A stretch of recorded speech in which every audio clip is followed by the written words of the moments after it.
finding solace in creating something tangible with my hands. Those little acts of rediscovery didn't erase the pain, but they gave me a sense of control. For the first time in a long time, I was doing things because I wanted to, not because I had to. A few weeks after I sent the letter, Jessica reached out again. It was a short email, thanking me for forgiving her and wishing me well. I didn't reply. There wasn't anything left to say. The real surprise came one evening when I got a call from Brandon. At first, I thought about ignoring it, but curiosity got the better of me.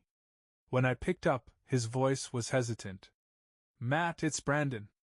Look, I don't know why I'm calling, but I need to say I'm sorry. For everything." His apology sounded sincere, but it didn't bring me the closure I thought it would. Hearing his voice stirred up anger I thought I'd let go of, but it also reminded me of something I'd learned in therapy. Forgiveness isn't about the other person. It's about freeing yourself. "I don't know if I'll ever forgive you, Brandon," I said. "But I'm not going to let what you did control me anymore. You don't matter to me. Not anymore." There was silence on his end before he mumbled a quiet, "I understand." After I hung up, I felt a strange sense of relief. Not because I'd forgiven him, because I hadn't, but because I'd realized I didn't need to carry him with me anymore. By the time I moved out of Megan's house and into my own apartment, I felt like I'd finally reclaimed my life. It wasn't a big place, just a one-bedroom in an older building with creaky floors, but it was mine. I filled it with things that made me happy, bookshelves overflowing with novels, plants that I somehow managed to keep alive, and artwork from local markets. One day, while browsing a bookstore, I met Claire. She was standing in the poetry section, flipping through a book I'd read in college. We started talking, which led to coffee, which eventually led to dinner. I was cautious, hesitant to open up too much at first. But Claire had this quiet patience that made me feel safe. She didn't push, didn't pry, she just listened. For the first time in years, I felt like I could breathe again. Life didn't change overnight. Even as things got better, the past still lingered, its shadows creeping into moments that should have felt light. But every day, those shadows grew smaller, and the weight on my chest became easier to carry. Living in my own space helped. It wasn't just the physical separation from Jessica, it was the symbolic act of starting over. My apartment was a blank canvas, and I filled it with parts of myself I'd forgotten. I spent hours organizing my books, framing photos of Megan's kids, and even building a coffee table in the woodworking style I'd learned. Therapy continued to be a constant, anchoring me when I felt unmoored. Dr. Patel guided me through the labyrinth of my emotions, helping me untangle the guilt, anger, and grief I'd been carrying. "You're not responsible for her choices," she reminded me one afternoon when I admitted I sometimes wondered if I could have prevented Jessica's betrayal. "It's okay to reflect on the relationship, but don't lose sight of this. Her actions were hers alone." It was a small but significant shift in how I saw things. For months, I'd been caught in a cycle of self-blame, convincing myself I hadn't been enough. Now, I was starting to understand that being enough wasn't the issue. I'd done my best, and that was all anyone could ask. Claire's presence in my life was another unexpected gift. She and I continued to see each other, taking things slow. She wasn't someone who tried to fix me or rush me into healing, she simply let me be. One evening, as we sat on the balcony of her apartment, watching the city lights twinkle, she asked me, "Do you ever think about going back to her?" It caught me off guard, but I appreciated her honesty.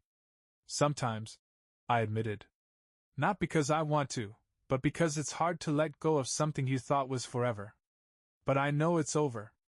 I don't want to go back to that version of myself." Claire nodded, her hand resting lightly on mine.